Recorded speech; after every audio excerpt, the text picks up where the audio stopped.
You ready over there? All right, we're going to call the Subcommittee 12 budget hearing to order for today. And our schedule today will include Archives and History at 2:30 Forestry Commission, 3 o'clock Marine Resources, and 3:30 Arts Commission. So I appreciate everybody coming in today, and we actually have spectators for some reason in the audience, which worries me. But we appreciate you being here, Ms. Katie. I'm going to let you introduce your staff and say whatever you'd like to say, and I will, of course, follow up with questions. You've done this a while, so you know how it works, and we appreciate y'all being here today.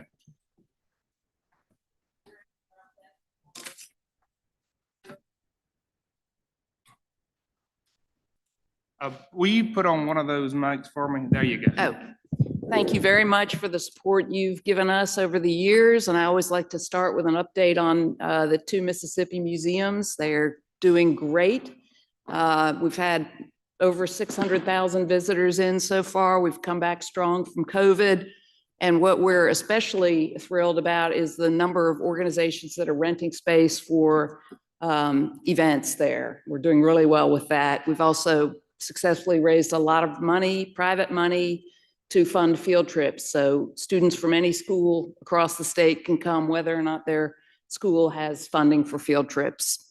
So we're really grateful for your support there and happy with the success we've had there.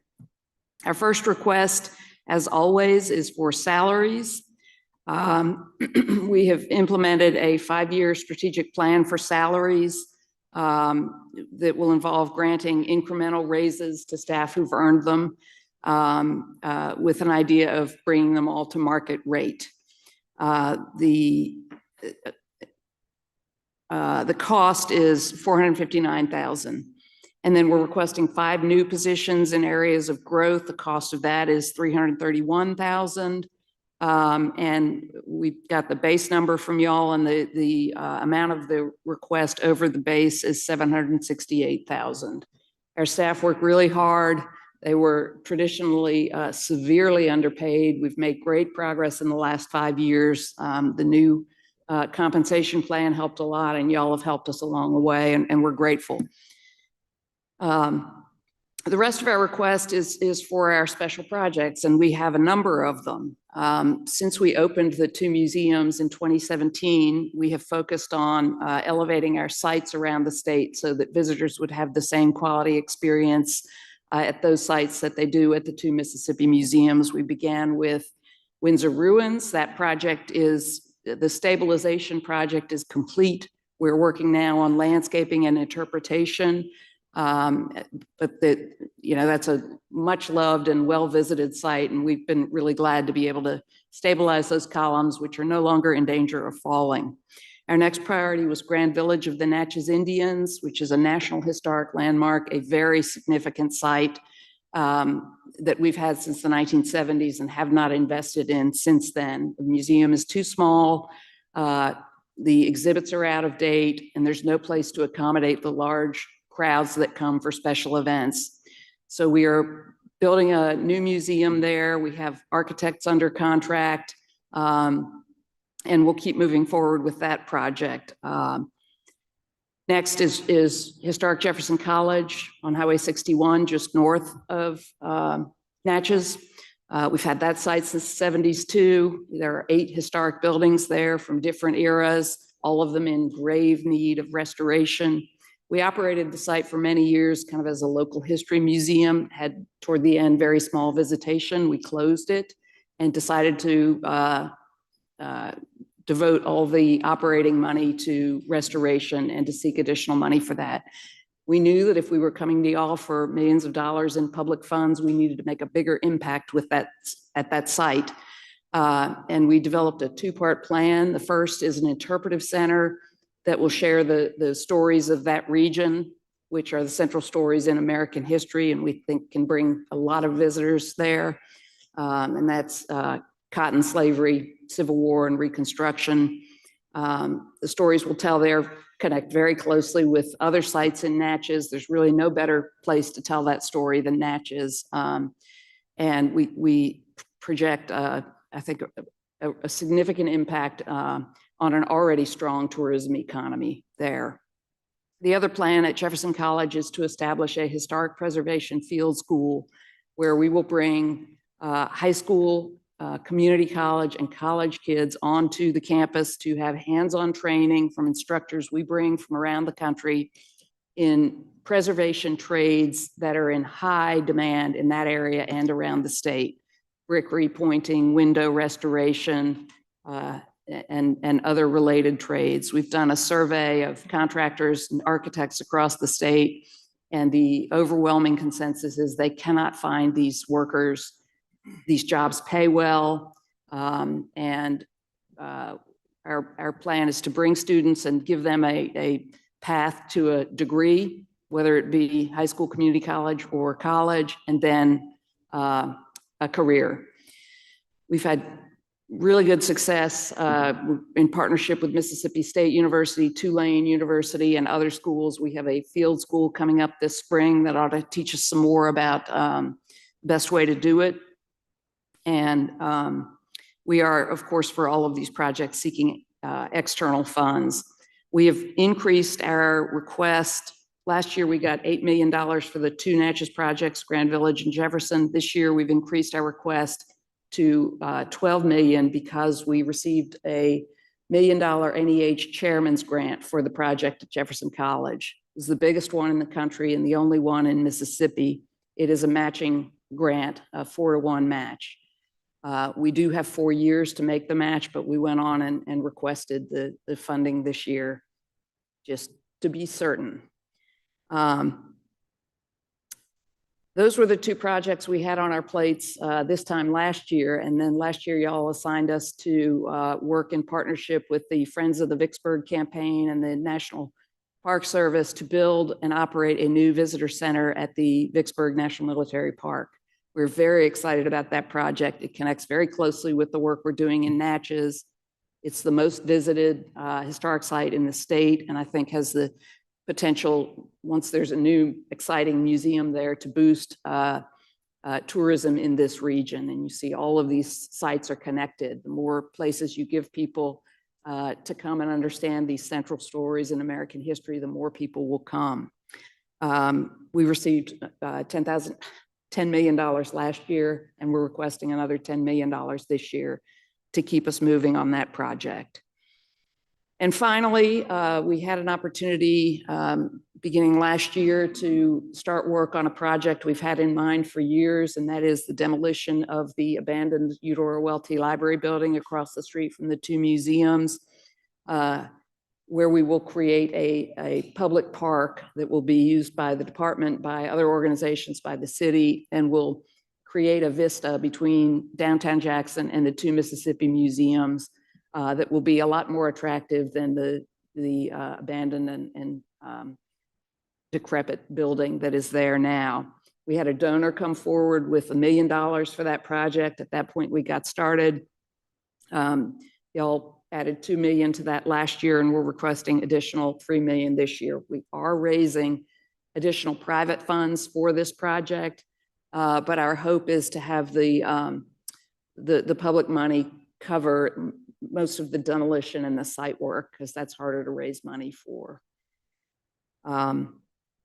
And then our ongoing request, starting last year, we increased our request for the Community Heritage Preservation Grant Program, which funds preservation projects all across the state. We increased the request from $5 million to $8 million because construction costs are going up and demand is going up.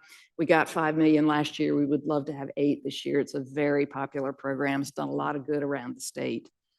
And then the $50,000 for the oral history project is money that has flowed through our budget to the Mississippi Humanities Council for many, many years for important oral history work.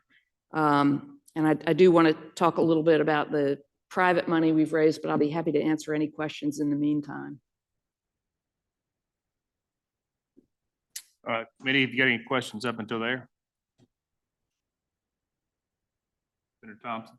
I do have a few questions just to follow up on those. You've mentioned several projects. Can you tell us what are we looking at as far as a final bill on the visitor center? The projection is $80 million on that. The Friends of the Vicksburg military campaign, raised money for the beginning work. They're already under contract with an exhibit firm, and they've committed to raising half of that. I'm gonna be honest, we're learning, costs are going up, but that was the projection. I was gonna say, whatever they tell you, you might as well go ahead and, this, add more to it there. Yeah. What about this park here in town? What are we looking at the final? What was our? My estimate is between $8 and $10 million total. One of the big ticket items that I'm really excited about will be turning North Street into a festival street. And also connecting the park and the museums to the museum trail. Right now it terminates there at the farmer's market. And so we'd bring it up on the north side of the building and then along Festival Street. And I know the trail folks then want to then extend it on down the right of way to behind Halley Miles and then beyond that. Well, and I do appreciate the attempts at revitalization in downtown. It is our capital city. So I do have some reservations as to making sure that we can maintain that facility to the level we need to, as we know there are other parks here in downtown Jackson who unfortunately have some problems in the evenings especially. The donor that gave $1 million also has named the department as its sole beneficiary. And so those funds would then go into an endowment for the maintenance and care of not only the park, but the other department grounds. And security. And security, very good. As far as your projects going on at, I believe, Jefferson College, you mentioned, where we're trying to teach a few trades here and there. I understand that we're working with Mississippi State University. Are we working with any of the junior colleges in the areas? Yes, we are working with Co-Lin. Mississippi State and Tulane were the first to sign on as partners because they already have a curriculum that fits this project, but we've had several meetings and have another one coming up with Co-Lin. We've also talked to Accelerate, the governor's workforce training program, and they're very interested in this and very interested in helping us gain access to the workforce money that can bring community college and high school students there. And I think that's an area we definitely need to look at as far as continuing to build towards. The trades are always going to be there. So I did have a little reservation when you mentioned Tulane, of course, because we're going out of state. We want to be sure that they spend their money here and we don't spend our money on them here. No, that's the way it's going to work for sure. I mean, the part of the idea for this field school and very early on in the planning is that it will bring not only people, but revenue that the students will pay to come for this program. And that will certainly be true of Tulane.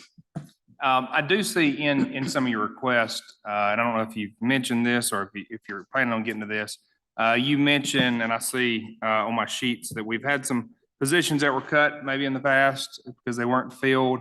And then you've got where you're requesting some new positions there. Can you elaborate on what we're looking at there? I'd like to ask Shelby to explain that.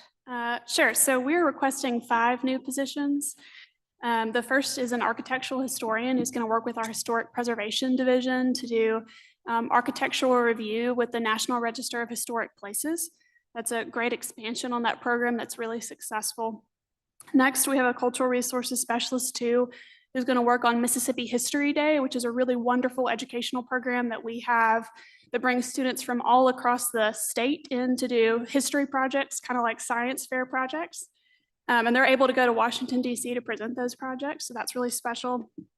Next is a cybersecurity analyst who is going to manage our agency cybersecurity, a human resources generalist who will work with me to increase our agency recruitment efforts.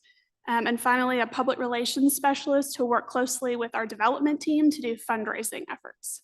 So all of these are really critical agency functions where we're working on expanding, and we're excited about these programs. And the total of those, if I was looking right, it's going to be about 205, 47, and 106. Is that kind of what we're looking at? The 331,000 is the 5 new positions. So that's the total. All right, very Yes, good.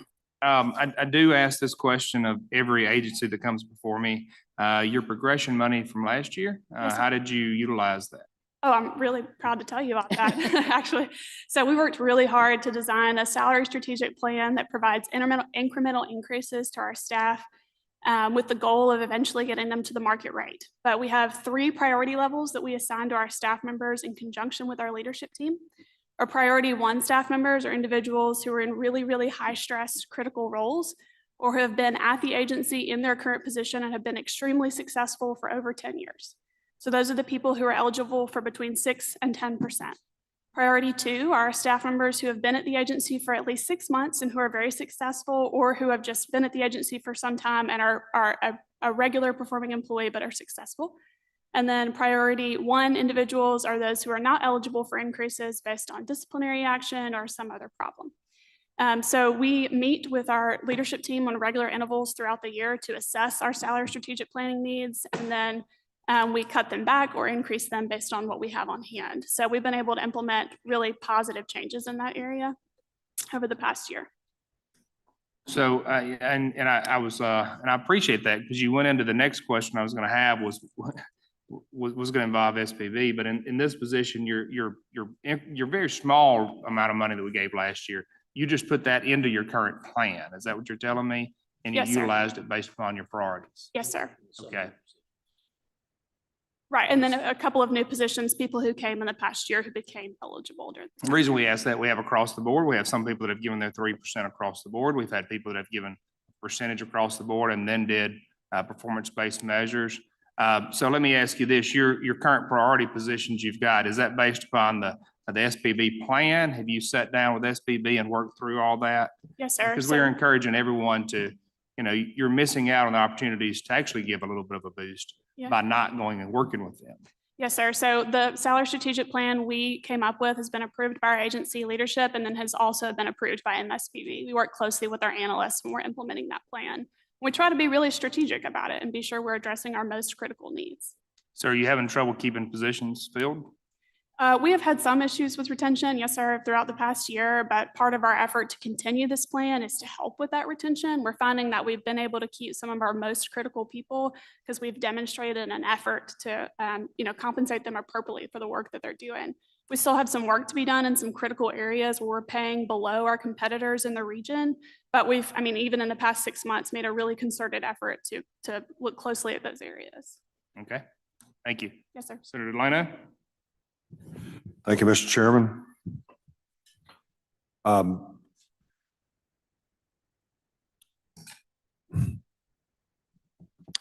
One of the bigger problems that I have ever encountered with archives and history has been complaints regarding access to either inspectors or doing construction projects, especially on the coast, but I've heard from all over the state, just in my conversations with other architects or engineers, that they readily will tell me that we're waiting for archives and history to give us a response back. I know that's been an issue that's been ongoing for a little while. What corrective measures have been taken to help alleviate some of that? Thank you for asking that. That's something we've worked very hard on.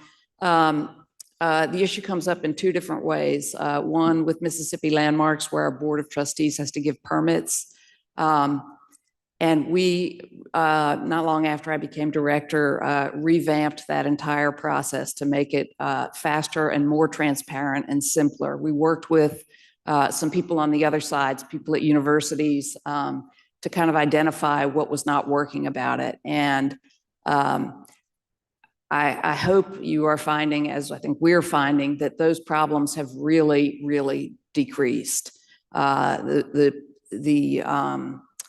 process is faster. We're no longer designating properties Mississippi landmarks without the consent of the owners. And we're no longer responding to requests for demolition by listing them as landmarks. We've really refined that process, and I think that's made a big difference. The other area is our federal review, which is our responsibility under our federal mandate for historic preservation in Mississippi, and we receive federal funding for that. Those are a lot of the questions I get from legislators refer to those federal projects, and we can almost always resolve them quickly.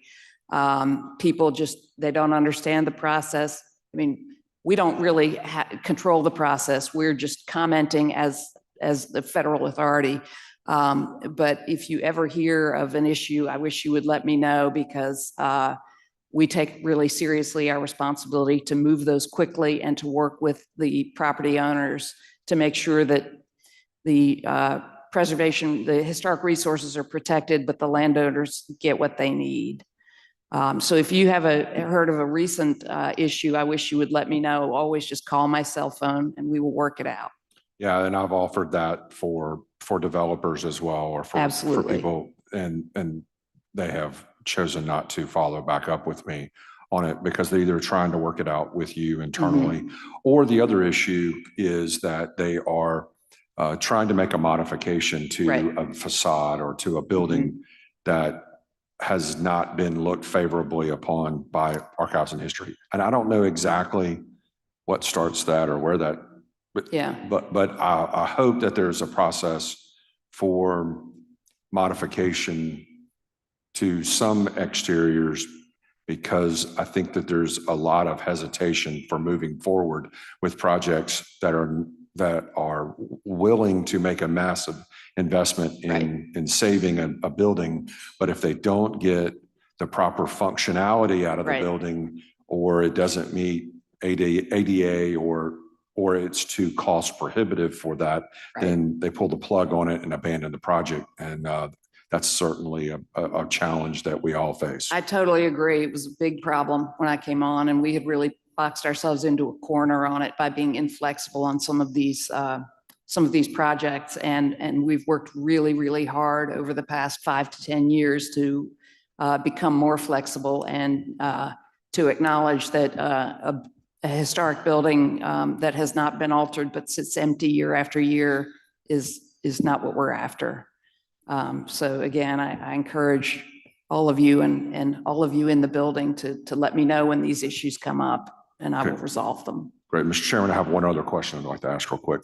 Okay, this is regarding permits for land disturbance subject to a 404 or a wetlands permit.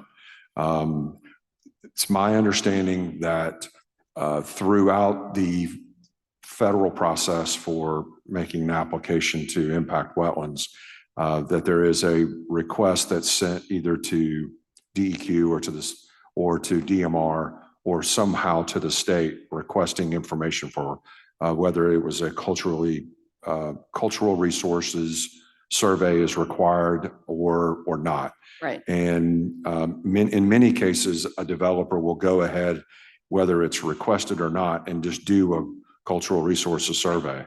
But I know that over the years, there's been significant mapping of historical sites across the entire area.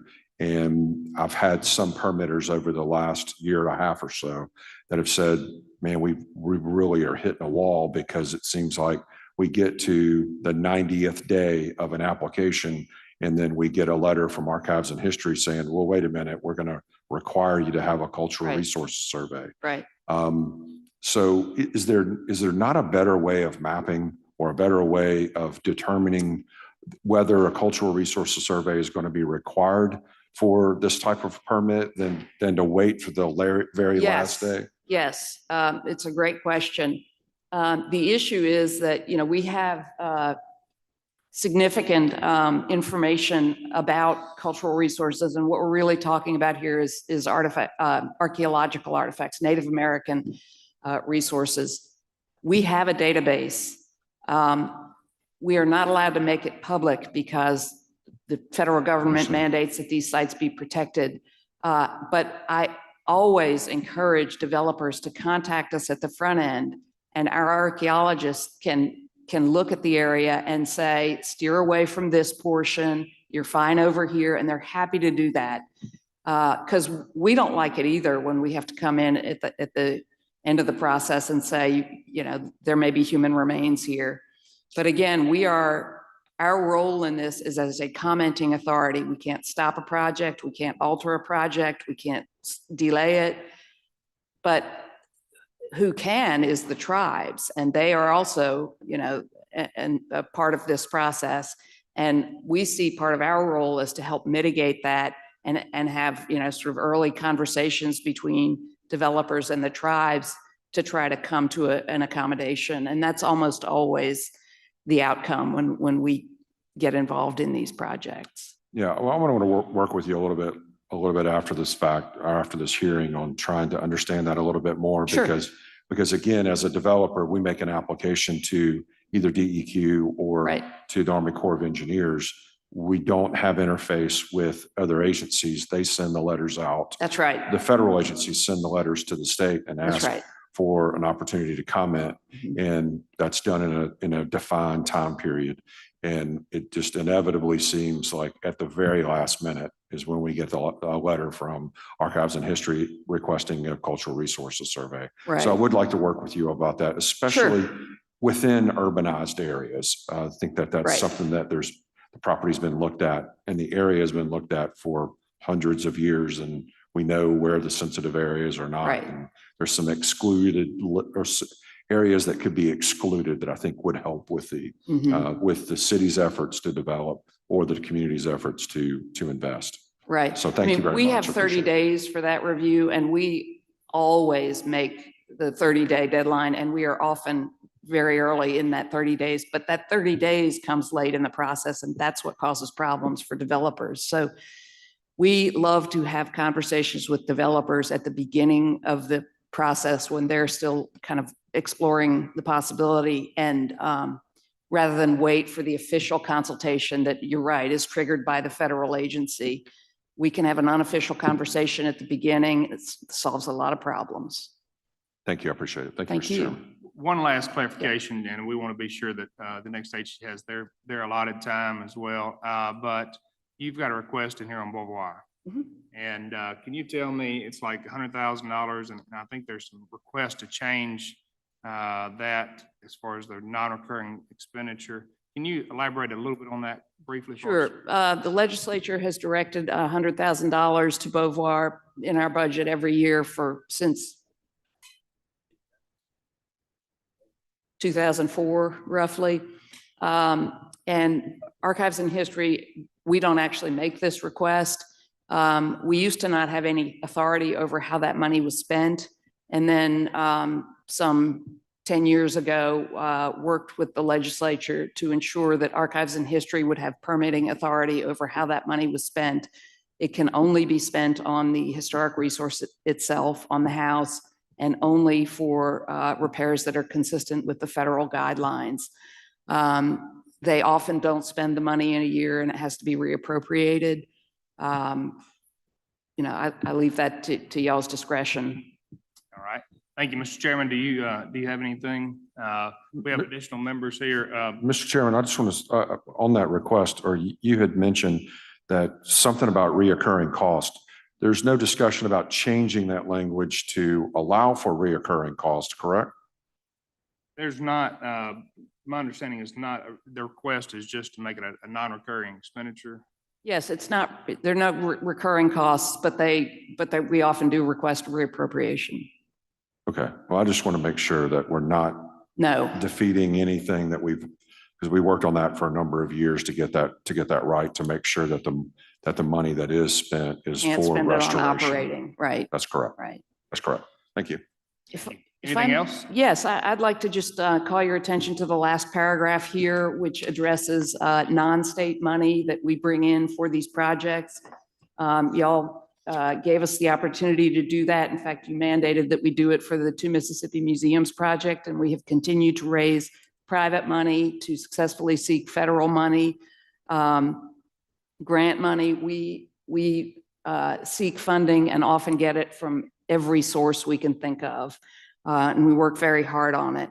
Our total non-state funds this past year is $6 million. We'll continue to do that. I feel a lot better coming over here and asking y'all for funding if we're doing our part. And I just wanted to call your attention to that. Very good, and we do appreciate that. And I look forward to working with you throughout the next 4 years, if I stay as this subcommittee chairman, to even come out and put our eyes on some of the, That would be great. the projects that are going on, so we can actually see what's going on. So I can relay that back to our Senate and our chambers. So if there's nothing else, we're going to allow you to move on. If we have no more questions, we'll bring you back in and have a visit. Thank you very much. Thank you, Ms. Blunt.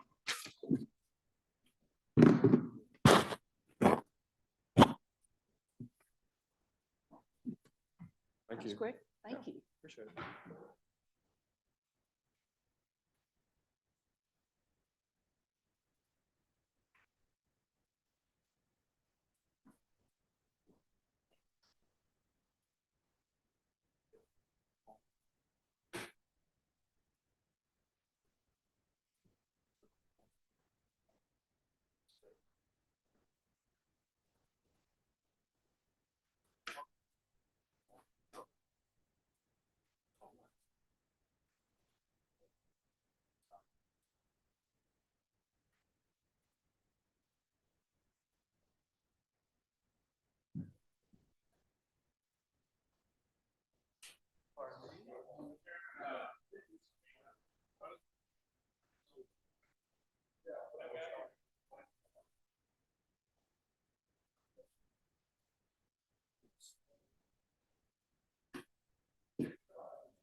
Oh, and it's these people.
All right, we're going to start up on Forestry Commission now, and we've got a few other members in here. Senator Tate is back with us.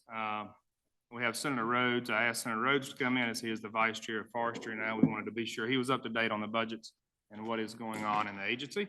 Other than that, you know your other members that are here, and we have the Right and Honorable Chairman here as well. So at this point, Mr. Bozeman, you can introduce yourself and the individual you got with you and start your presentation.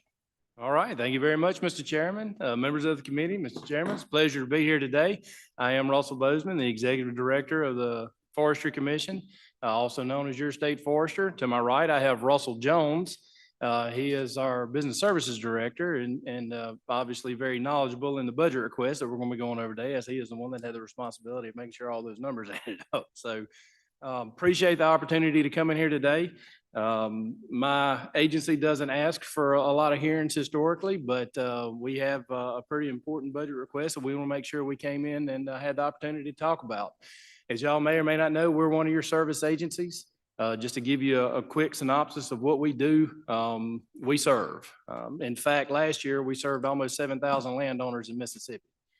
Forestry is a pretty big deal in our state. As many of you are aware, about a $13 billion industry. And the vast majority of our forest land is owned by non-industrial private forest landowners. So my agency is pretty busy when it comes to taking care of the forest and the people that own them. In addition to helping private landowners, my agency also manages 485,000 acres respectively of state-owned forest land. The biggest chunk of that is 16th section school trust lands, which y'all are familiar with as well. Last year, we did right at $10 million, just under, it was like $9.9 million in timber sale revenue off of those properties. That revenue goes back to the school boards at which those timber sales take place. So last year, we turned back into the school boards close to $10 million off of 16th section school trust timber sales.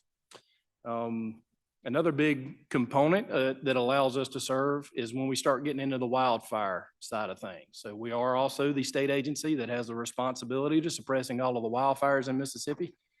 There's about 19 million acres of forest land, but our wildfire coverage extends past that. If there's a wildfire anywhere in the state, whether it's in somebody's pasture, running through somebody's ag field, or in the forested landscape, we're called out to put them out. So we have a fair amount of wildfire. That also gives us an opportunity to work with our fire partners in the state. We have a very strong federal excess property program at which we bring in equipment from DOD, federal equipment, and then hand that out to volunteer fire departments in the state. Last year, last fiscal year, we brought in $6.6 million in federal excess property that we turned over to volunteer fire departments in Mississippi. That equipment ranges in everything from generators to water pumps to ATVs to large fire engines, tanker trucks, you name it. If it's got equipment, if it's equipment and a volunteer fire department can use it to help us with wildfire, we try to get it to them. So we have a very long wish list that our VFDs send in to us about the equipment they need.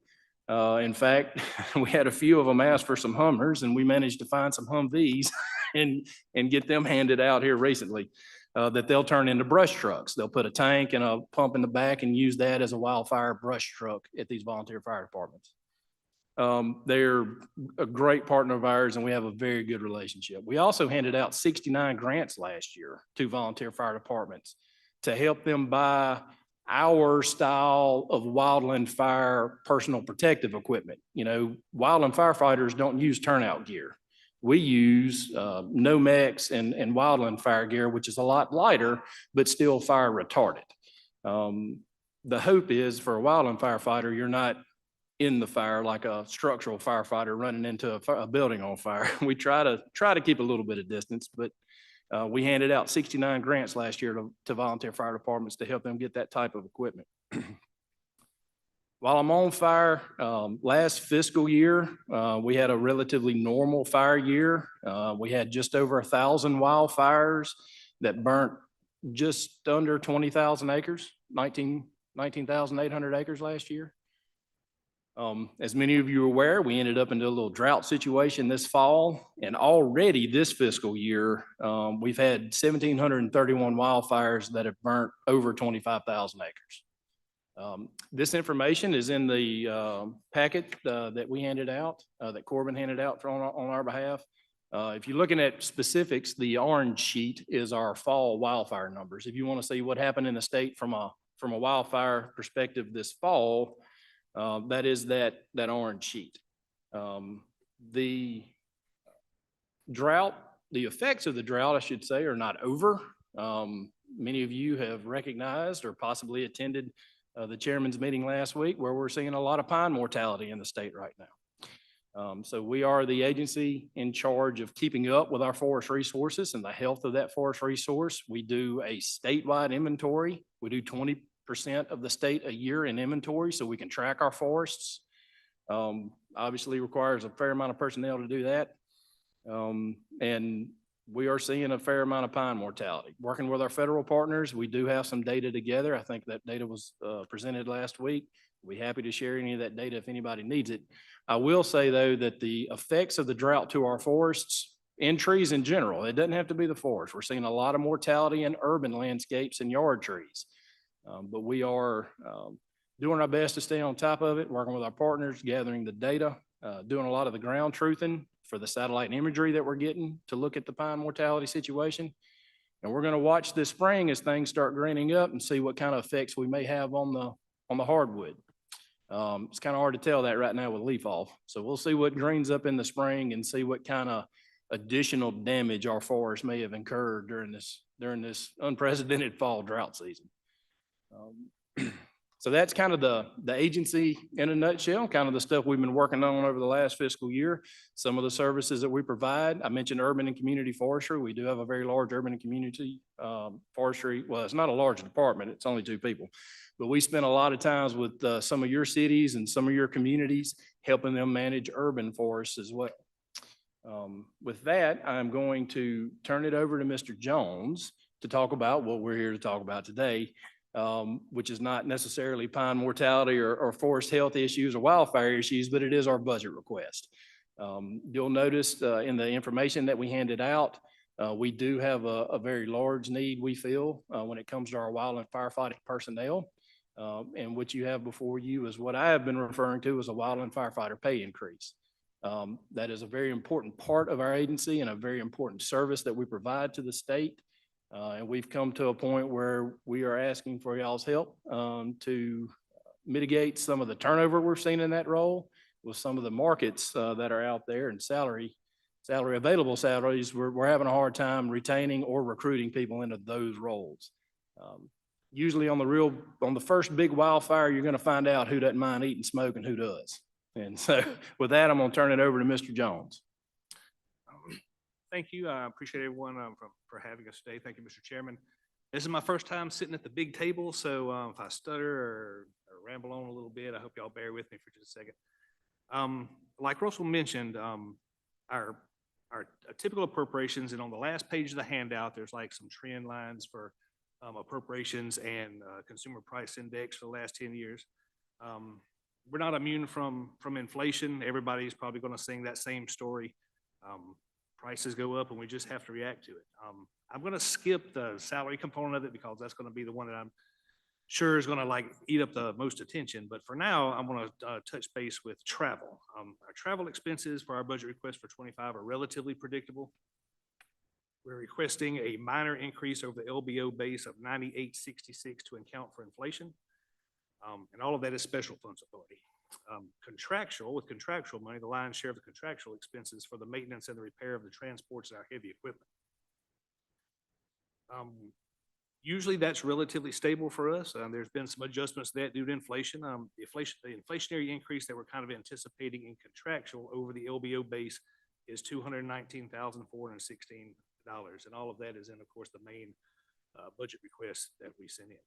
For commodities, the overwhelming majority of commodity expenses in this category are for parts, supplies, and accessories. For example, our radio batteries and accessories, repair parts for existing equipment, and we're talking about repair parts for things like bulldozers, like dozer tracks. Those can actually kind of creep up pretty quick. So in that respect, we're asking for let's make sure I got this right. Asking for 219,000, yeah, for contractual. That's for for contractual is 219,416.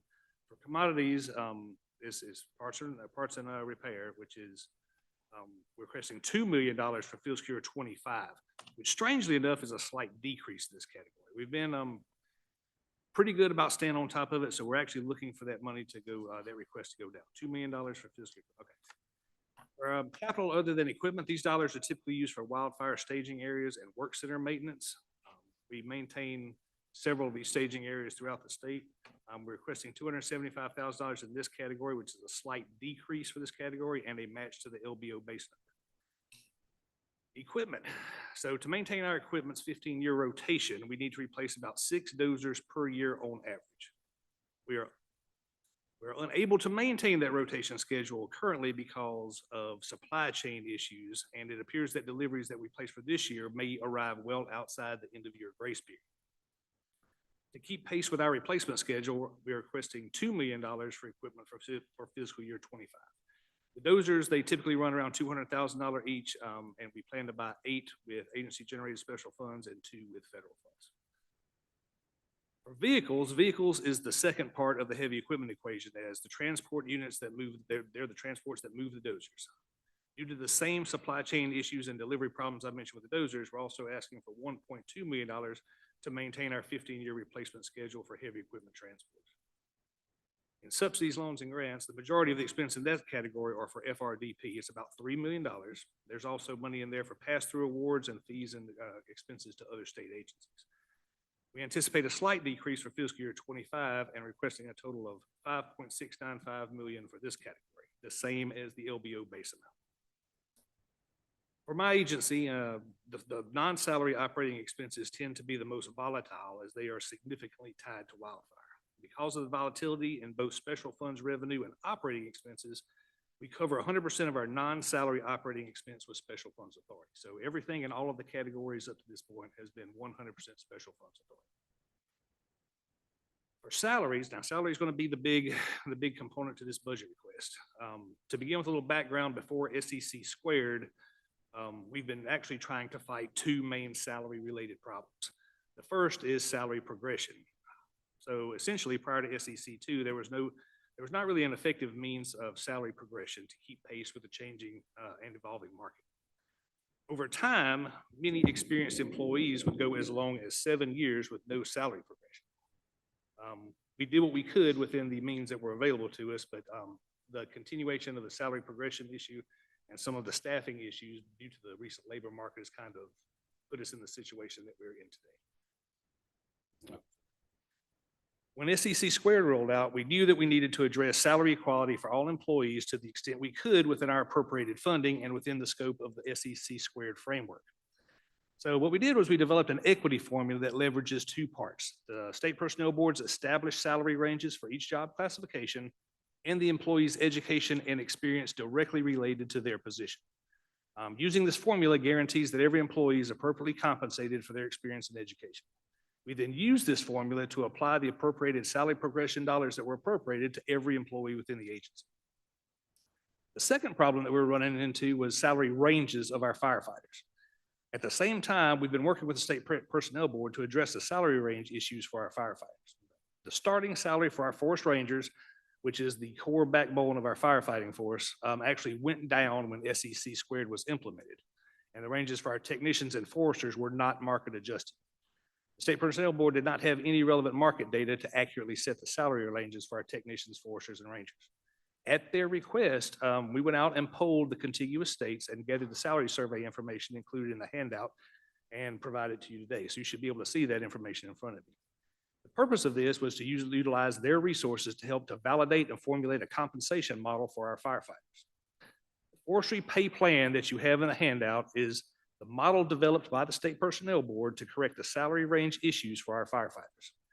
It moves the agency's starting salary for our rangers from $20,220 to $30,000.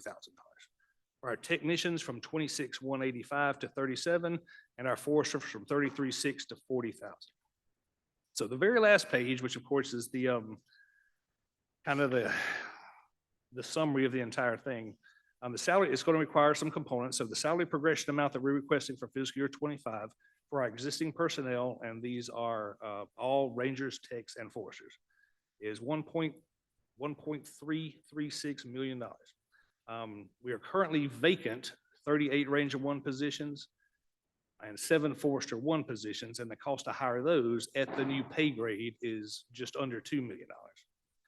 Standby pay, which is paying, compensating the firefighters for being on call. So when they're on call, we require them to be within 10 minutes of their firefighting resources, usually a chase truck or a transport and dozer. They can't go out and have fun or spend time with their families. They got to be ready to roll when the call comes in. And that is something that the State Personnel Board recommend. And that number is 10% of the hourly rate for anybody that is on standby. So that 10% number to have one crew on call per county is $934,069. The other component of it is FLSA overtime and callback pay. That's kind of difficult to project. Normally what I'll do is we'll kind of go back and look at some historicals to see where everything lands. As our staff accumulates wildfire-related overtime during the year, we typically allow them to bank that and use it as comp time as time goes on. It sort of helps the agency from a cost perspective. We get to the end of the year and we pay off the remaining balance. Historically, that number has run right around $200,000. The last is extensive travel pay.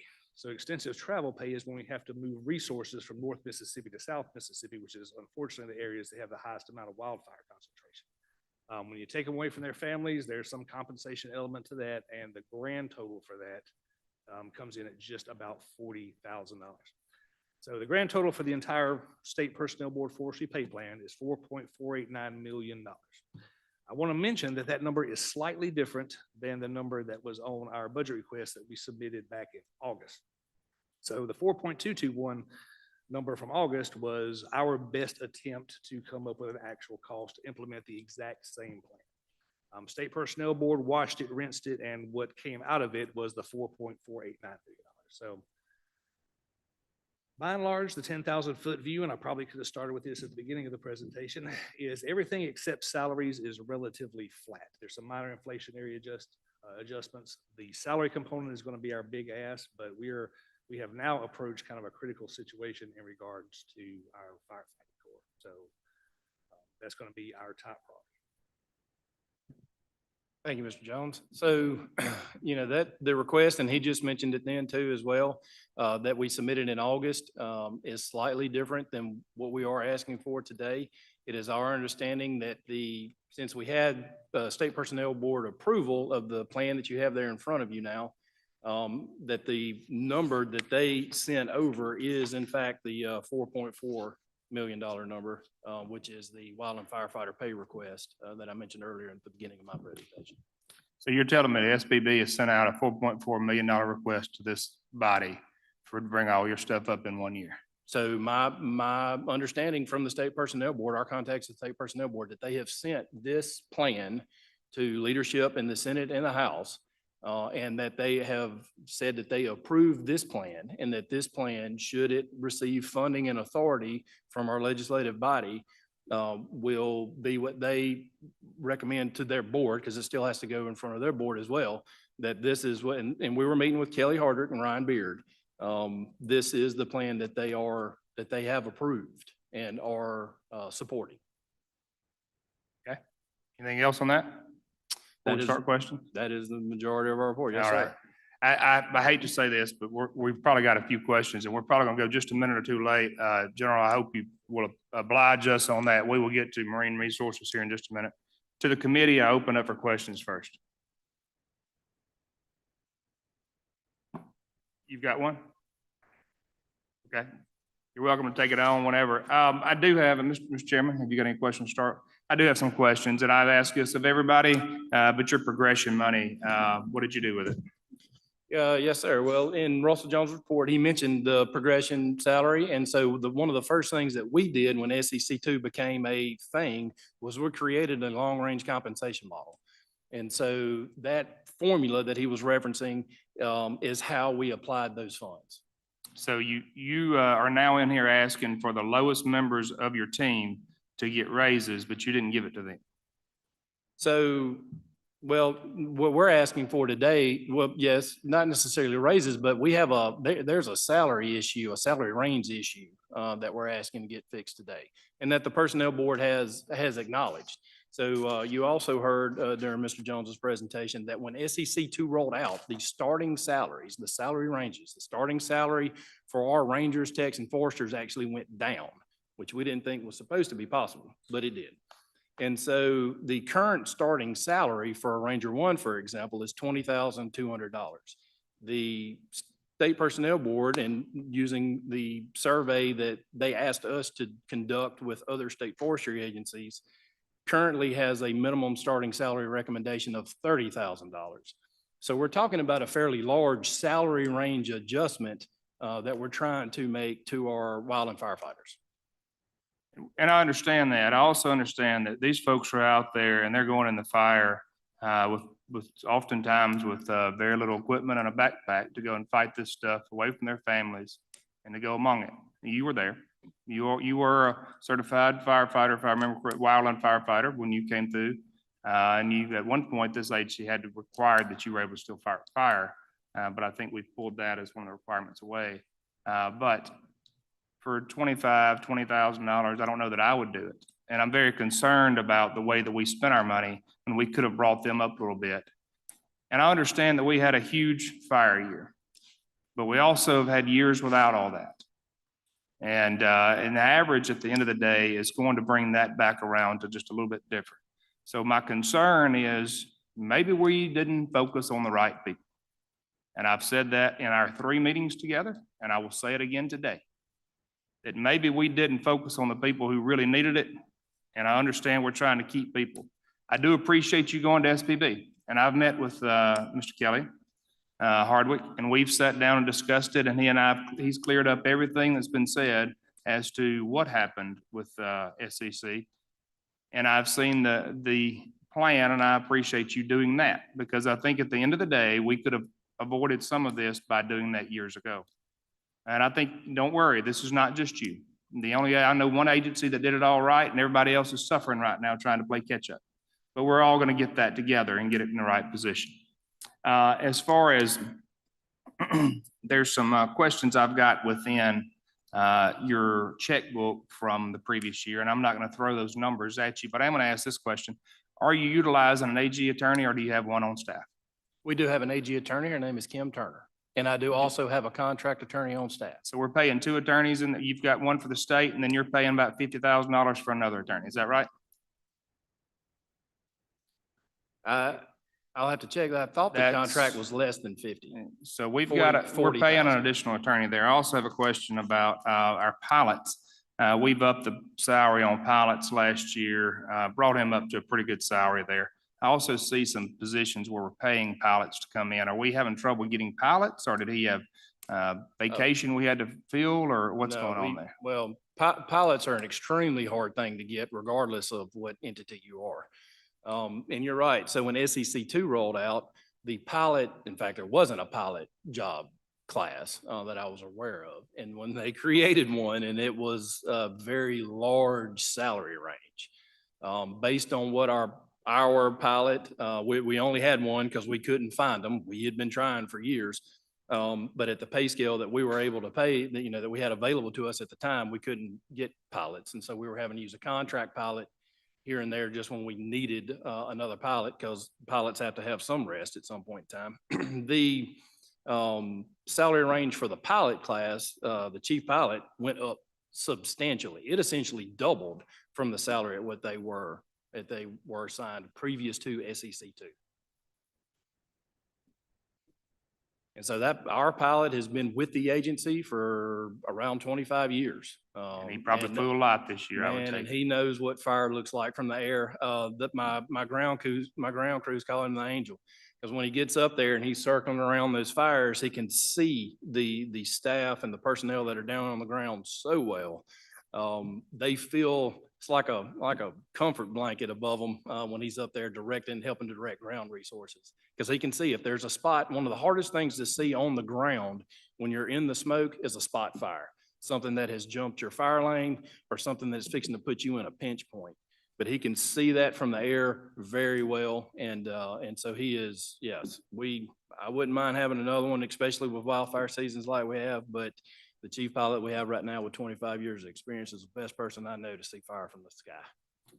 The 2 other small questions. One question, I understand that we've got a lot of looking at the checkbook. I see that we've spent a lot on meals across the way. I'm sure we were paying these guys to be there. As far as down around when we're fighting these fires, we're being sure that they're fed so they can keep going. I anticipate that'll come down a little bit this year. I also look at one other thing in here. We need to be careful of our fees. We're paying banks. I see a lot of credit card fees in there that we need to be careful of. Yeah. But lastly, I want to know about your radio. How are you having any trouble actually not discussing, but getting your communications out to these fire departments in rural areas? We've had some discussions, I believe Senator Delano worked on that I believe he brought it from the House over years, about being sure our emergency communications are up to par. As far as yours and the resource that you're utilizing, are you having any trouble getting up with your fire departments in these rural areas? Are they with you? Please elaborate. Absolutely. So communications with local fire departments is always a challenge. The Misswind system that we're currently utilizing has helped that some, but not all volunteer fire departments are on the Misswind system, that to the best of my knowledge. A lot of them at least have a radio or so, but the Motorola handhelds for the Misswind system run about $6,700 a piece. They're extremely expensive pieces of equipment. So through some grants we've done at the past and some of the cycling, we have tried to assist some of our volunteer fire departments with acquisitions on that. But the first thing they teach us in wildland fire suppression is communications. The last thing they teach us in wildland fire suppression is communications. Without communications, you don't go suppress wildfire. So what we end up having to do in a lot of cases is our radios are dual banded, so we can talk between high band of the volunteer fire department and the narrow band that is the Misswind system, which are very expensive radios. In fact, I was talking with my fire chief this morning before coming over here. We are currently evaluating a new radio, a BK radio, which is a little cheaper than the Motorola system, but looking for solutions to radios is always an ongoing endeavor. All right. We do know, this is actually Chairman Delano's committee. He's the subcommittee chairman. But I believe MEMA brought in a request where they assisted you on bringing in some individuals from out of state that our guys had gotten, they just gotten wore down on us. So I believe we brought in some people out of state and they put a request in for about 1.5 million to assist. One of the first times an emergency situation was declared through MEMA to allow that. We're not real sure what's going to happen with that, but we know that the request is in, and I will leave that in Senator Delano, Chairman Delano's hands. So anything else you'd like to bring up now? I will say we appreciate MEMA. I don't know anything about that particular request at this moment, but I do appreciate MEMA. It's the first time that we as an agency have ever had to bring in out-of-state resources to help with our wildland fire. And the reason that we did that was because of the capacity issues that we're trying to hopefully stem with the budget request that we currently have. But we did. We brought in out-of-state resources for the first time in history, and MEMA was an absolutely pleasure to work with. They jumped right in and said, "You tell us what you need, and we'll help you get it there." And look, we saved a lot of houses, a lot of homes, and a lot of lives this past fall. It was a rough fire season, and I appreciate all our partners' help. Well, first of all, I want to tell you, thank you very much. You spent a lot of time down on the Gulf Coast this past year. In fact, one of the properties that I personally own in Gulfport had multiple fires that were set on it by the adjacent highway or 605 that was there. You brought up the radios. I didn't ask you to do that or anything, but in Harrison County is one of two counties in the state that does not operate on the Misswind radio system. I had firefighters from Gulfport that were in the woods on the ground trying to fight a fire, and before they even knew what was coming up on them, a dozer was within 15 feet of them heading in their direction. And I know that that is exactly the reason why we should have an interoperable radio system where your guys on the dozers are able to announce where they are, when they're coming, and have the other people's safety in mind. That is a tragedy. That could have been a tragedy that was avoided, but that is exactly the reason why we need to have a complete interoperability within our emergency communication system. Also, there are many other radios that volunteer fire departments can use that are not multi-band radios that are under $1,000 a piece. But again, the problem is that you have some public works departments that are not on Misswind, and so it's a requirement for them to have a multi-band radio, which is 3 times the cost of the normal radios. So I just want to tell you, thank you very much for your role that you played in helping protect property down on the coast. But I hear you loud and clear on the radios, and hopefully we'll be able to get that fully adopted across the entire state. Thank you, Mr. Chairman. Thank you. Senator Tate, Senator Rhodes, Senator Seymour. All right, we're going to stand adjourned on this part of this meeting, and we will bring in the coast folks here in just a second. We appreciate y'all coming in. Any other requests, we'll be happy to bring to you. If you have any other questions for me, these are your committee members for your appropriation. Please feel free to reach out to them. We look forward to working with you to try to get the guys where they need to be at whatever we need to do. Mr. Chairman, committee, thank you very much for your time. All right, thank you.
Mr. Chairman, I just want to note that we have the king of the fish eaters here in the chamber today. And I also want to point out how absolutely cruel it is for you to call king of the fish eaters up, as well as us two people from the coast on Lundi Gras. I mean, I know that you don't understand the whole Mardi Gras thing, but it's been a long weekend. The people of Mississippi appreciate your work. And we are here to get the work done. There's a lot of fish, crawfish, and mullet being consumed about right now, and we should be partaking in that. Well, all I can say is you probably got a headache that got saved. He probably saved you a big headache.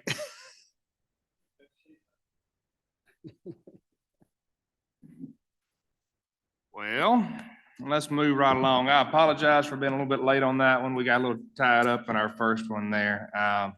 So we are going to call up the Mississippi Department of Marine Resources, and luckily we've got a couple guys that are from the coast here today, and one that is there about half the time.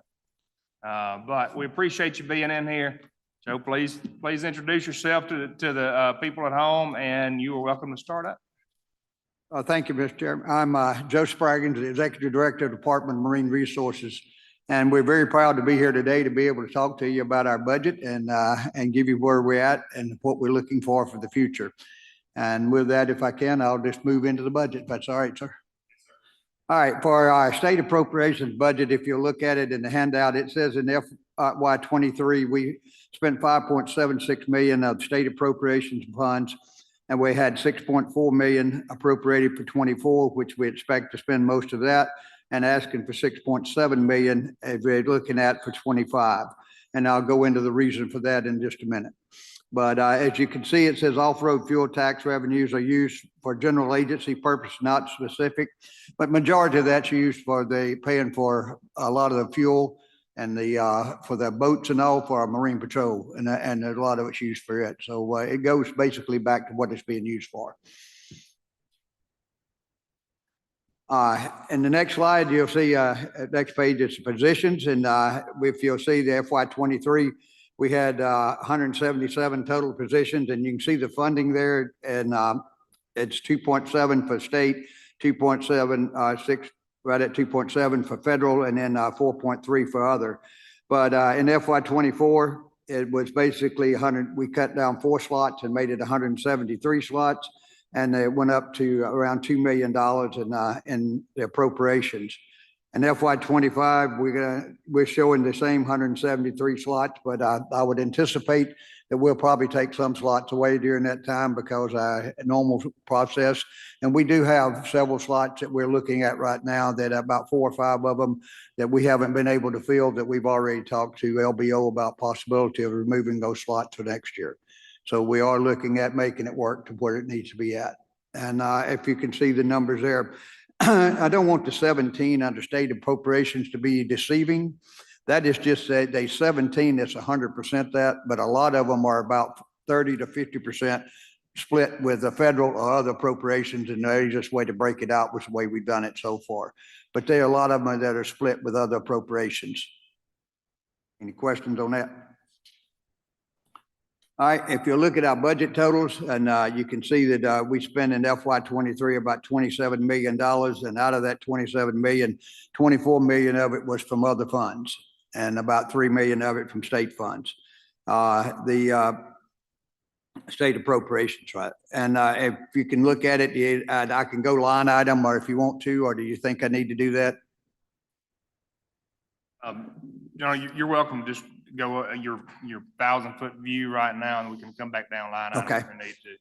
All right, and if you see FY '24, you're looking at the same, a little bit difference in the number. If you see that number, 174 million, the reason we have to have that, it is what we have to have is spending authority. We know wherever go and get anywhere close to that number, but we have to have it because of our Go Mesa and our Tidelands funds and others that we have to have it. And we have so many projects that are still out that we have to have appropriations to be able to spend that. And that's why you'll see last year we probably had 170 million, and you saw we spent 27 million total. So that just tells you where it's at. The numbers are there, and over $100 million worth of other projects that are out there that are federally funded or state funded that are already sitting there that are just being spent as the time goes by. And then in FY '25, you can see the same numbers, and we're looking at a total of $175 million as appropriations. And once again, that'll depend on what we have left over as far as Go Mesa projects or anything to do with that. Any questions? You can just keep on with it, and we'll come back to the end. Next page tells about the $300,000. We put it in there in case there's a possibility that the state's able to allow us to be able to give a raise next year. And we're looking at about 3 to 5% raise, and we need about 300,000 to be able to make that difference. And that's what we were looking at. Any questions? All right. Last page you'll see is the Tidelands budget, and we're looking at somewhere around, we did 9.5 million in 23, and 12.4 million was appropriated in 24. We will know that number soon. It'll probably be around the 10 million range that we actually spend when it's all said and done. And then next year we're looking at the same thing at about 12.5. Now, once again, this is all according to what the Secretary of State lets us have. You know, and when I say let us have, what he has available at the time. And whatever Secretary of State has available for us to have, we will add that in it. And I would like to tell you that out of that 12.5 million, this year, 1.5 of it is going to pay a bond debt. We're the only agency in the state of Mississippi that pays its own bond debt.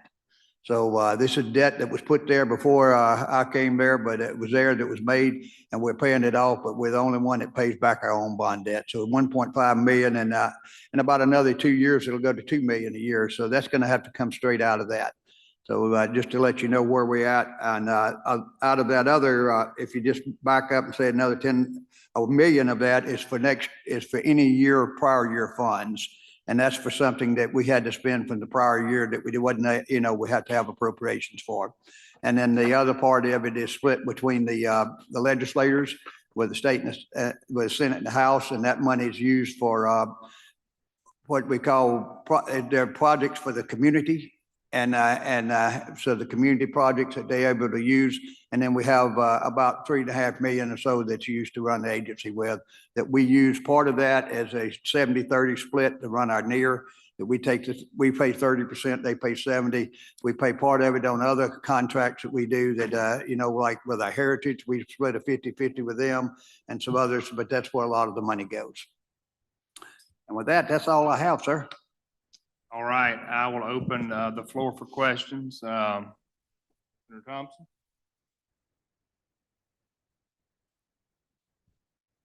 Thank you, Mr. Chairman. General, I wanted to look back at the salary increase request. Were you able to bump salaries last year?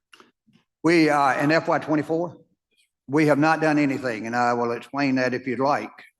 We were given just a very small amount of progression money. And what happened was whenever it was put into the House and into the bill, we were given a large amount of money to be able to pay for increased hiring, which was the numbers got messed up a little bit. It's our fault for not catching it. I'll take the blame for that because we didn't catch it and asked for y'all to change it.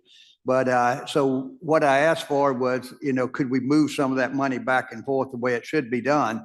And I was told that, we went through different, about 5 or 6 different talks about it. And I met with LBO and met with the personnel board. And we came back and everybody said, wait till January. If you'll wait till January, we might be able to straighten some of this out. And we've met with the House so far. And I've got a meeting with Senator Hobson after this to talk to him a little bit about it. But we didn't do anything. They asked us to hold and wait. And so we did. And so we're in a holding pattern right now as to whether or not we can give a raise, but it's going to be left up to what we're able to use for that part.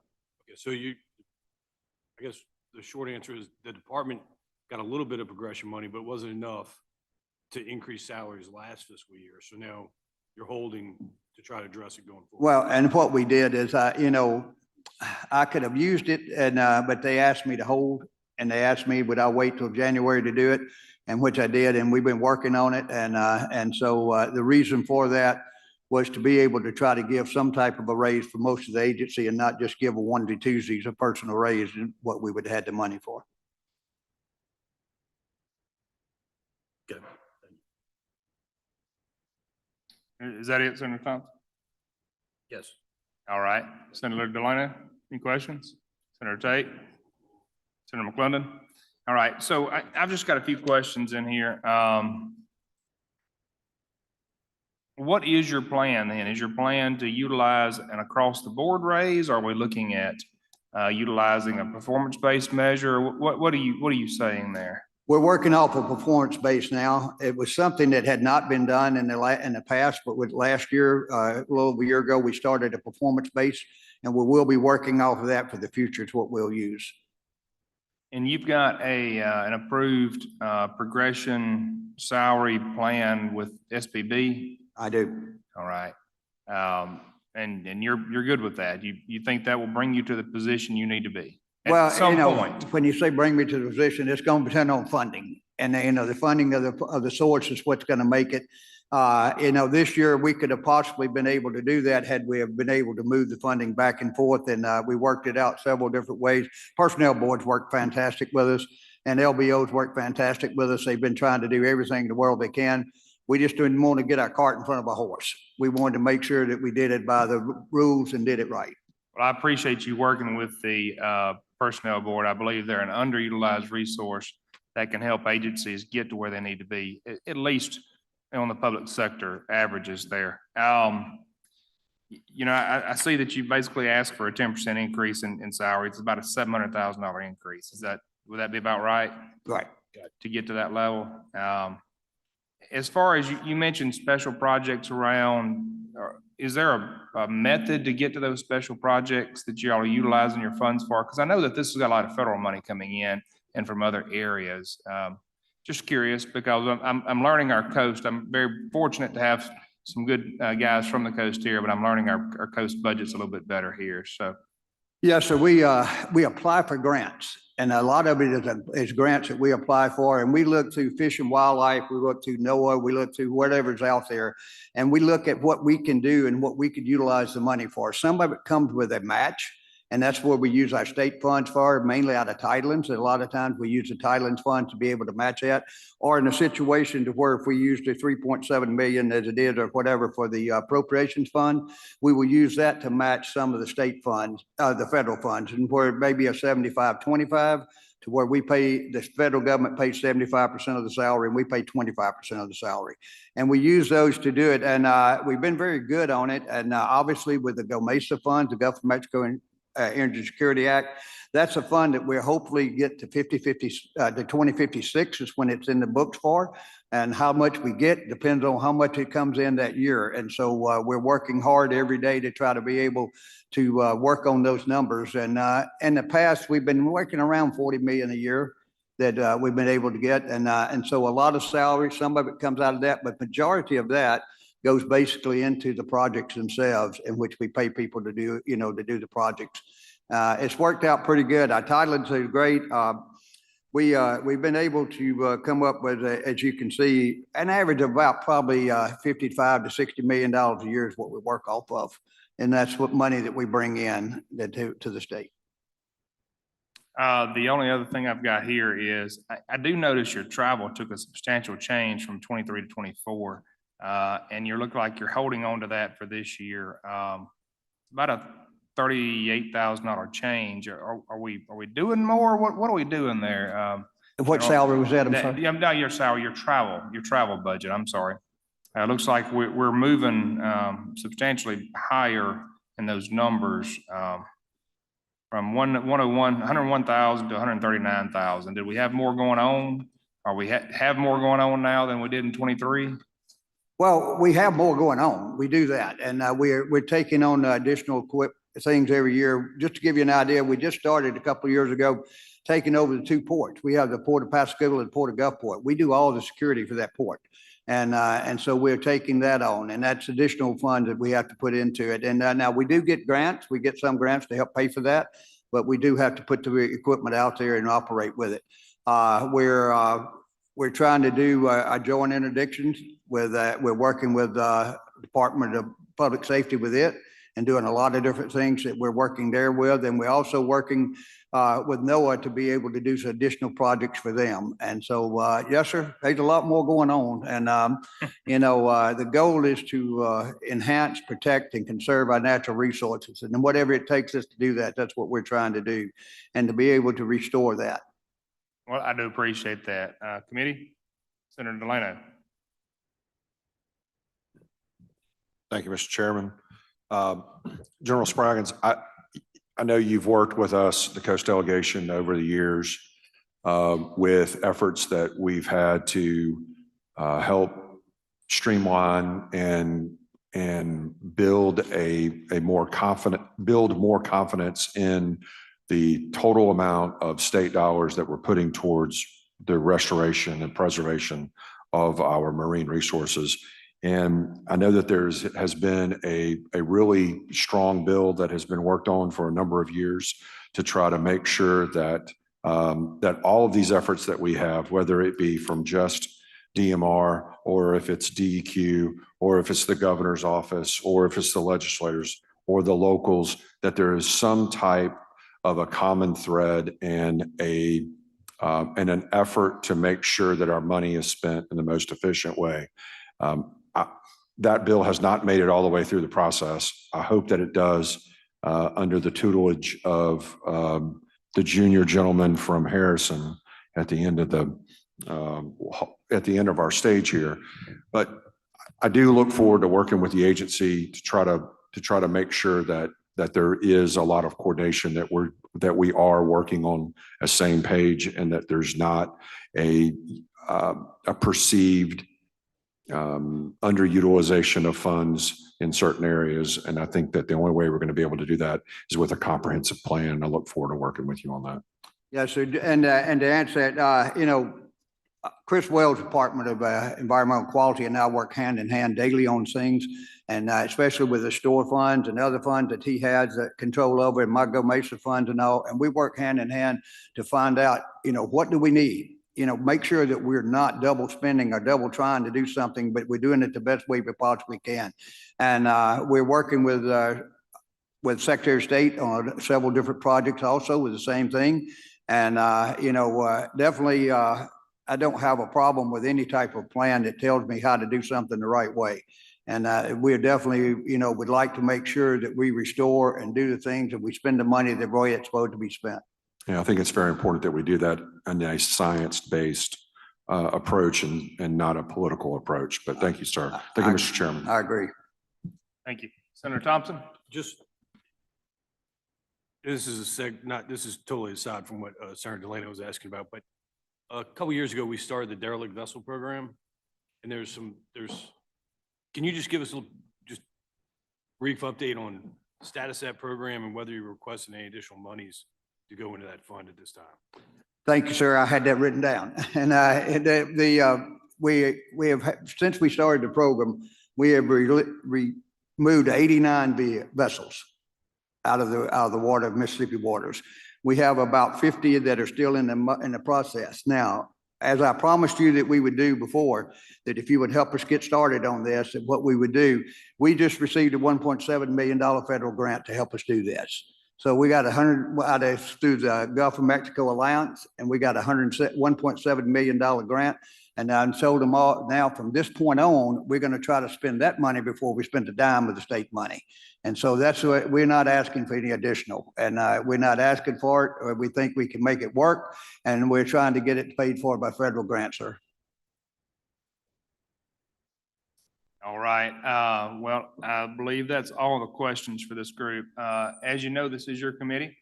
We'll be here for you. We look forward to working with you to do what we can to try to help move this forward as far as the agency. We also look forward to being involved with any grants, or not grants, but any projects you've got on that you'd like for us to view. Sometimes it's good to see it hands-on. We'll do what we can to be available to you.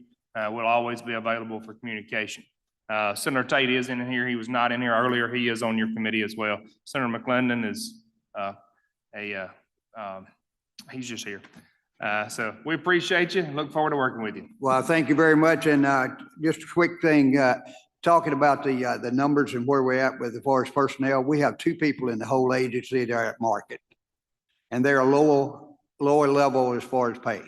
And so I could tell you, we're nowhere near the market that they set for us out there. So we have 2 people that reach that, and accountability is our biggest thing. You know, from day one, the accountability has been there. And we have just passed our audit, a new one that just came out, and with 0 findings and 0 write-ups of anything else. So thank y'all very much. We appreciate everything you do for us. Thank you, General. Appreciate you.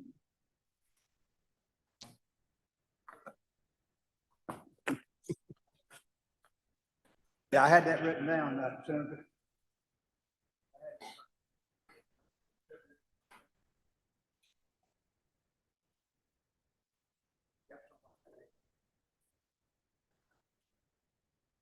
We have been working that very well.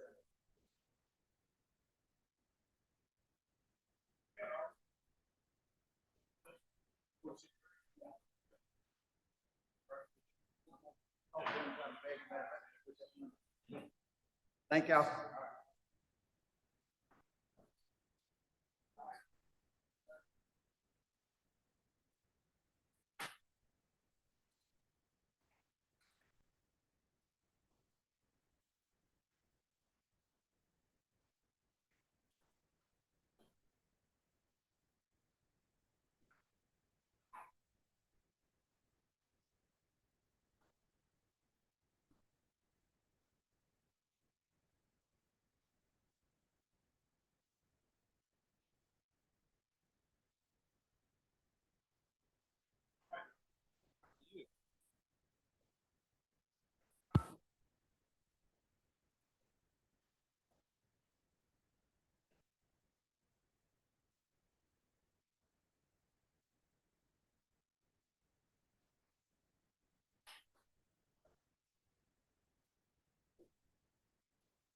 I could find one more.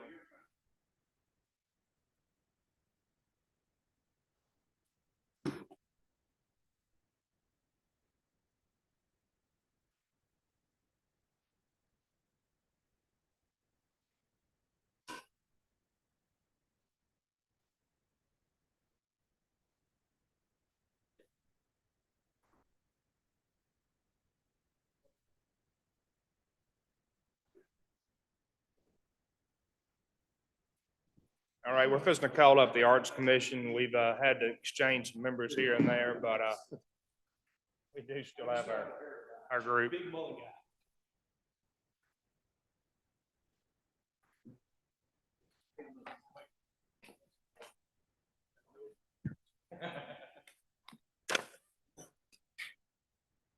Okay, we're gonna wrap up our budget hearings for this round here with our Arts Commission. We appreciate you being here. I do apologize for not getting by to see you last week when you were here in the Capitol, I believe, so. Yes, sir. It's all good. Would you, I don't know if you know your committee, but Senator Delano is on your committee, Senator Tate, Senator Thompson, myself. I do apologize. Corbin had to step back into a meeting with Chairman Hobson. So if you want to introduce yourself and any staff members you've got you'd like to introduce, you're welcome to do that. And we have Senator Williams. Senator Williams, you're welcome to come to the table if you'd like to. Thank you so much. David Lewis, Executive Director of the Mississippi Arts Commission, and I have with me Larry Morrissey, who is the Deputy Director of the agency, as well as Timothy Davis, who is our Finance Director. The floor is yours. Thank you so much. So this year we have a few specific pieces that we're adding to our budget or requesting for consideration. One is around our largest grant program. This is the Building Fund for the Arts, which I believe we have projects in most of your districts. This allows for us to be able to invest in arts-based facilities for repair, maintenance, new construction, up to $500,000.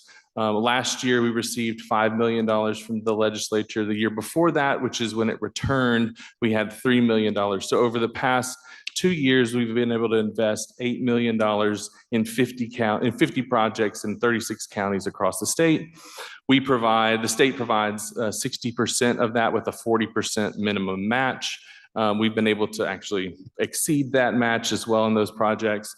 And so we have an ask that is based on the amount of letters of intent, eligible requests that we received from the last grant round. That was a pretty significant number of $11.5 million in projects that if we had it, we'd be able to grant it. And so I wanted to give a number that was based in something pretty solid, pretty strong. So that's what that ask is for there.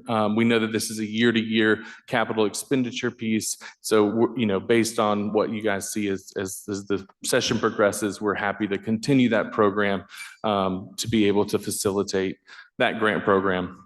We also have an increase ask in our general fund for about $350,000. What this is aimed to do is to get our grants that we do across the board for individual artists, organizational operating grants, project grants. Because we have so many asks, we're not able to give 100% of what they're asking for. And so this is a rough estimate based on last year's, plus some comfort there to be able to get those top sort of scored grants to 100% and scale as we do a rating system and grant people amounts based on that. But this would be able to get us to 100%, which we've never been able to do with our agency. And it would also allow us to establish a new grant program based on public art. So that's one big, that's kind of our big other ask. We're asking for sustained funding of $1 million for the additional $1 million for the Mississippi Whole Schools program. We are ramping that program up and getting into more schools across our state. And there's a report in there both on the Building Fund for the Arts as well as on Mississippi Whole Schools to show the impact of that program. The test scores speak for themselves. They are significantly above the schools in their counterpart districts, as well as above the state average. And that program basically takes the arts and teaches the teachers in their regular core subjects how to use the arts to better teach and equip the students in their classroom. And there's just some tremendous studies that we have based on that. And the last thing, we have a reappropriation ask to be able to reappropriate some of the building fund dollars, just so that we can be able to continue that. We give them 2 years to be able to complete those projects as a construction work, so it will often take more than just a year or that short timeline. So we very traditionally ask for the reappropriation based on what we think we'll spend at that time.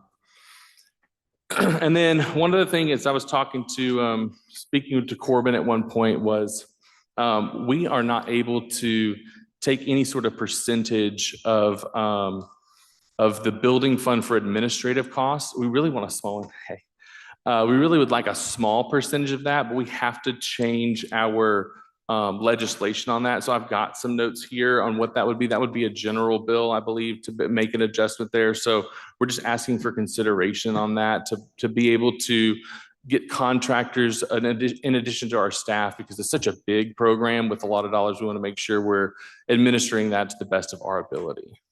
But I can pass that around. Okay, you can pass that out. And while you're doing that, you're saying that you've got a proposed general bill legislation that have you approached anyone to be an author on that, or? I have not. We just Okay. started that conversation, so I'm not sure what the time, like, I know that we're getting close on that. But the recommendation was to approach you about that suggestion or that request. I believe your request deadline is Wednesday, if I remember Okay. correctly, request is. So might want to step on that one pretty quick. Absolutely. But, all right, anything else? That's it. I'm happy to take any questions. Okay, just first off for the committee questions? So this is the same fund, the building fund for the arts, and it's making an adjustment to that language. It's in blue at the bottom that would just allow us to be able to take no more than 2% of that for administrative fees. We're not going to take that much usually because it's a pretty large number, but this would allow us to be able to get contractors to be able to do field studies or site visits, as well as we'd like to be able to work with the Mississippi Nonprofit Alliance to do some training for nonprofits to be better grantees, basically. Understood. Thank you, Mr. Chairman. So currently you're not getting anything for administrative fees? Not for the building fund for the arts, no, sir. All right. That bring any other questions? Senator McClendon? Thank you, Mr. Chairman. Thank you for allowing me to sit in. I want to appreciate the other night, the Governor's Arts Awards. I think that was a huge success. Thank you. And they have been every year that I've been. Could you explain a little bit how the grants work for rebuilding, say, Panola Playhouse, and what they've applied for, the maximum amount of grant that is there for them, and what buildings have been used in the past? Yeah, absolutely. So I believe that the Panola Playhouse applied for a building fund grant this year. And again, we had $5 million with an ask for 11.5. So there were projects that were left on the table for that one. So we're hoping that they're going to reapply again if we get additional funds. We have a very rigorous application process that is reviewed by professionals in the field. This is architects, this is urban planners, people who have run capital campaigns for arts-based facilities, as well as people within the sort of state historic preservation. Sometimes we've had them on our panel. So it's professionals in the field reviewing that and then scoring them accordingly. Is it strictly for the renovation of a project, or if a city wanted to buy for example, the Vaughn Theater in Hernando, where Elvis played, Johnny Cash, Jerry Lee Lewis, all these different artists that came in? Well, through the years, the building went in hard times. It was sold to an individual. Can the grant be used for the city to buy that building and then renovate it, or is it strictly renovation?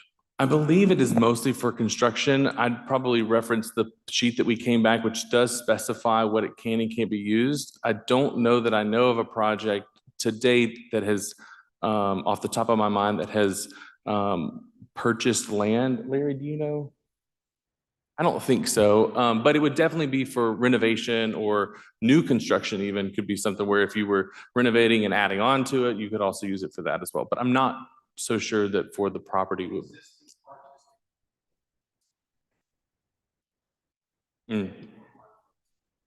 Yeah, so it's typically for facilities that are used for year-round arts-based programming. So theaters do qualify oftentimes because they have year-round programming, but there may be a need for it to be existing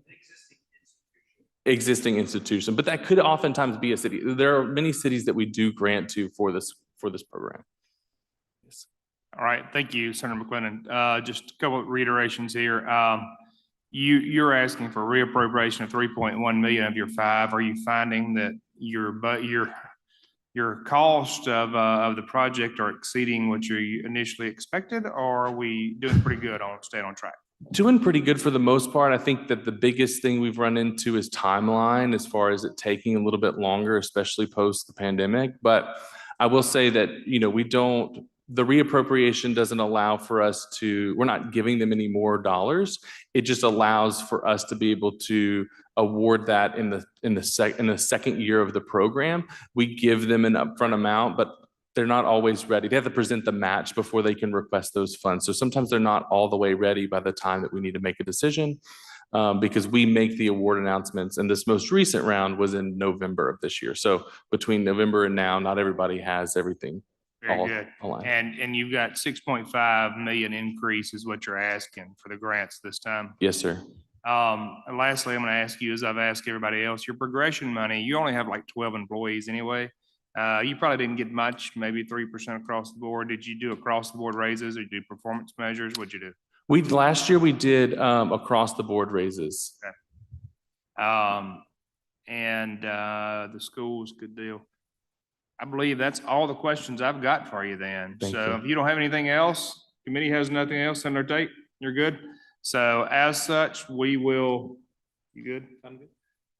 We appreciate you coming in. Look Thank forward you to so working with. much. This is your committee. Feel free to reach out to us with anything you've got. Look forward to working with you across the year. And if we can be of assistance or be anywhere that you need us to see some of these projects, please feel free to reach out to us. Thank you so much. Thank you so much. And we stand adjourned.